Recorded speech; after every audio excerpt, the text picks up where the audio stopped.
Hello and welcome students आशा करी তোমরা সকলেই খুব ভালো আছো জ্ঞানজ্যোতি কোচিং সেন্টারের পক্ষ থেকে তোমাদের সবাইকে আরেকবার স্বাগত।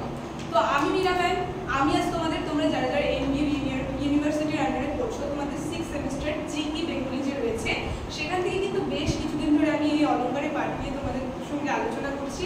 আর আজ এই অলংকারের থেকে যেই পাঠটি বা যে বিষয়টি নিয়ে আমি আলোচনা করব সেটা দেখো স্ক্রিনে দেওয়াই রয়েছে, তোমরা দেখতেই পাচ্ছ উৎপ্রেক্ষা অলংকার। এই যে উৎপ্রেক্ষা অলংকার রয়েছে এর সংজ্ঞা, উদাহরণ এবং বৈশিষ্ট্য সব কিন্তু আমি তোমাদের সঙ্গে বিস্তারিতভাবে আলোচনা করব এবং তোমাদের বুঝিয়ে দেবো। অবশ্যই ভিডিওটি শুরু থেকে শেষ অবধি দেখার চেষ্টা করবে, ঠিক আছে? তাহলে আলোচনাটি আমি শুরু করছি। দেখো, প্রথমে আমরা একটু সংজ্ঞাটাই দেখে নিই। বলা হচ্ছে উৎপ্রেক্ষা মানে সংশয়। মানে সংশয় মানে কি? সংশয় মানে আমরা এইভাবে মনে রাখবো জিনিসটা। উৎপ্রেক্ষা এই শব্দটা রয়েছে সংশয়, সংশয় মানে সন্দেহ। আমরা দেখবো যখন কোনো অলংকারে প্রবল সাদৃশ্যের জন্য উপমেয়কে উপমান বলে সংশয় দেখা দেয় তখন হয় উৎপ্রেক্ষা অলংকার। মানে আমরা এইভাবে একটা লাইনে মনে রাখবো, অলংকারে সবসময় এইভাবে মনে রাখবে। একটা হচ্ছে দুটো জিনিস, একটা হচ্ছে উপমেয় আর আরেকটা হচ্ছে উপমান।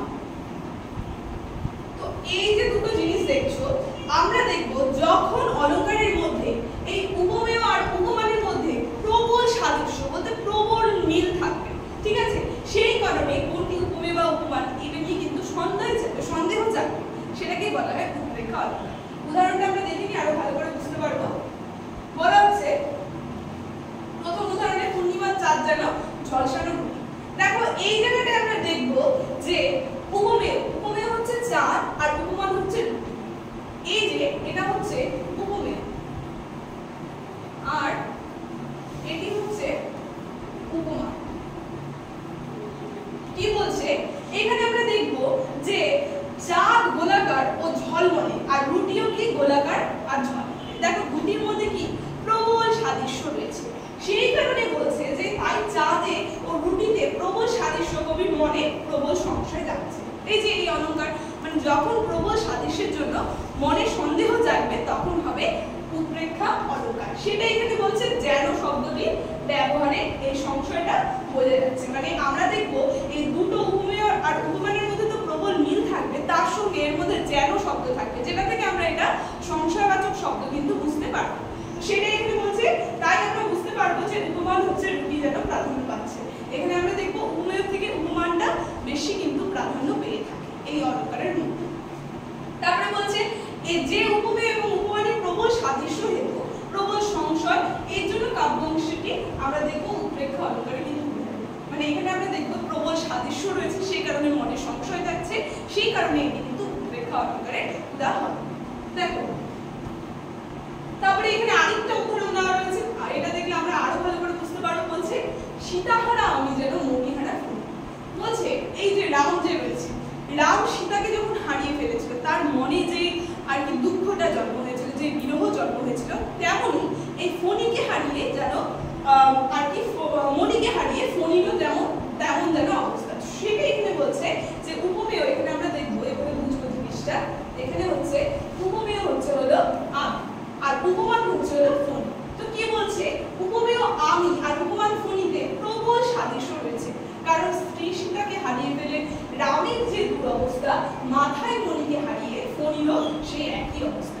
মানে এই যে প্রবল সাদৃশ্য, মানে মণি যেরকম, মণি কিন্তু ফণির প্রবলই আর কি সব থেকে প্রিয় জিনিসটা, সেটা যখন হারিয়ে ফেলে যেরকম দুরবস্থা হচ্ছে, তেমন সীতাকে হারিয়ে কিন্তু রামেরই সেরকম দুরবস্থা হচ্ছে। এই যে প্রবল সাদৃশ্য রয়েছে, সেই কারণে আমরা দেখবো এখানে কিন্তু এই যে মাথায়, এই যে আমরা এখানে দেখবো, দেখো বলছে তাই মাথায় মণিকে হারিয়ে ফণিরও সেই একই অবস্থা। আর এই প্রবল সাদৃশ্যের জন্য কিন্তু কবির মনে প্রবল সংশয় জাগছে, যে আমি যেটা বললাম। আর এই যে এই প্রবল সাদৃশ্য রয়েছে সেই কারণে কিন্তু তার মনে এতটা সংশয় যাচ্ছে। তাই আমরা বলতে পারি এটি হচ্ছে উৎপ্রেক্ষা অলংকারের উদাহরণ। তারপরে বলছে দেখো আমরা উৎপ্রেক্ষা অলংকার যে রয়েছে, এখানে উৎপ্রেক্ষা অলংকারের বৈশিষ্ট্য বলা হয়েছে। মানে কি কি করে আমরা বুঝতে পারবো, কি কি দেখে, কি কি জিনিস দেখে যে এটা উৎপ্রেক্ষা অলংকার, ঠিক আছে? দেখো প্রথম বৈশিষ্ট্যতে বলছে প্রদত্ত কাব্যাংশে উপমেয় এবং উপমান দুটি বোঝা যাবে।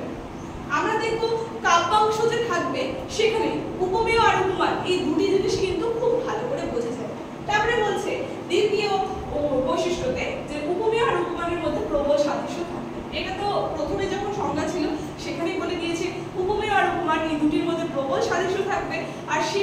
কারণে মনে কি সন্দেহ বা সংশয় জাগবে। ঠিক আছে, দেখো সেটা এখানে বলছে। তৃতীয়তে বলেছে, তৃতীয় নম্বর বৈশিষ্ট্যতে উপমেয়, এখানে ঠিক করে নেবে এই জায়গায় হবে উপমেয়। ঠিক আছে, বলছে উপমেয় এবং উপমানে প্রবল সংশয় দেখা দেবে, অর্থাৎ উপমেয়টি সত্য না উপমানটি সত্য এটা নিয়ে কিন্তু মনে খুব সংশয় জাগবে। এই যে প্রথমেই সংখ্যাতে কিন্তু বারবার এটা বলছে যে উপমানটি সত্য না উপমেয়টি সত্য এটা নিয়ে কিন্তু প্রবল সংশয় জাগবে, মানে এতটাই তাদের মধ্যে মিল থাকবে।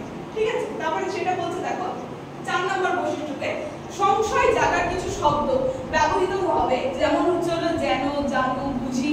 ঠিক আছে, মনে, মনে হয়, মনে করি। ঠিক আছে, প্রায়, এই শব্দগুলো কিন্তু ব্যবহার আমরা দেখতে পারবো, মানে এইগুলি হচ্ছে সন্দেহবাচক শব্দ, এর মাধ্যমে কিন্তু সন্দেহ প্রকাশ পায়। দেখো তারপরে বলছে 5 নম্বর বৈশিষ্ট্যতে উপমানই হচ্ছে অপ্রকৃত আর উপমেয় হচ্ছে হলো প্রকৃত থেকে অধিক প্রাধান্য গুরুত্ব পাবে, মানে আমরা দেখবো এই যে উপমান যেটা প্রধান ছিল সেটা থেকে অপ্রধান যেটা মানে একটু কম প্রকৃত সেটারই কিন্তু গুরুত্বটা একটু বেশি পাবে। তারপরে দেখো 4টা বৈশিষ্ট্য নিয়ে আমি বললাম, আলোচনা করলাম, এখন আমি একটু প্রকারভেদটা নিয়ে বলি। আমরা দেখবো এই যে উৎপ্রেক্ষা অলঙ্কার রয়েছে এটিকে দুটি ভাগে বিভক্ত করা হয়েছে। একটা হচ্ছে দুটি ভাগে বিভক্ত, একটা হচ্ছে বাচক প্রেক্ষা অলঙ্কার আর একটা হচ্ছে প্রতিমানক প্রেক্ষা অলঙ্কার। ঠিক আছে, সেটাই ছিল আজকে উৎপ্রেক্ষা অলঙ্কারের সংজ্ঞা, উদাহরণ এবং বৈশিষ্ট্য নিয়ে আলোচনা। আমার এতটুকুই ছিল, আলোচনাটা আমি এখানেই শেষ করছি। তবে শেষ করার আগে তোমাদের সঙ্গে একটা গুরুত্বপূর্ণ ইনফরমেশন আমি জানিয়ে দিই যে দেখো স্ক্রিনে তোমরা দুটো নাম্বার দেখতে পাচ্ছ, এই নাম্বার দুটি হচ্ছে আমাদের জ্ঞানজ্যোতি কোচিং সেন্টারের অফিসিয়াল হেল্পলাইন নাম্বার। এখানে তোমাদের সমস্ত সাবজেক্টের নোটস দেয়, তার সঙ্গে প্রত্যেকটা সাবজেক্টের কিন্তু অনলাইনে ক্লাস করানো